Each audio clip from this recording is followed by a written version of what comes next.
Hello everyone, welcome back to the channel. In today's video, I'm going to show you how to split the screen on Windows 11 using keyboard shortcuts. So this feature helps you work with multiple apps at the same time by arranging them neatly on your screen. So let's walk through the easiest shortcuts step by step. So first of all, you need to make sure that the snap windows is enabled. In order to enable it, simply open the settings of your device. Over here in the settings, hover over to the left hand side and click on the option of system. Over here in the system, scroll down and look for the option of multitasking. In the multitasking, the first option would be of snap windows. So make sure that this particular option is turned on.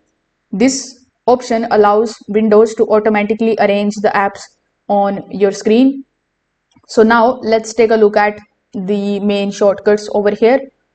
So when you basically press Windows key plus left arrow, the active window will move to the left side of the screen. If you press Windows key plus right arrow, the window will snap to the right side of the screen. After snapping the first window, Windows will show the other open apps. So you can click one of them in order to fill the remaining half of the screen. So here is how you can basically do it. So as you can see, I've currently opened my Chrome web browser.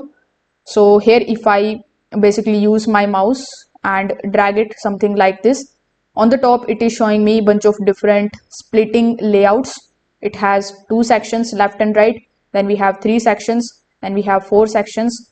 So let's say I want to keep it in the left hand side, and as you can see in my left hand side I have my web browser opened, and now in the right hand side I have my settings options available, and now I can use them at the same time and I can work on them side by side.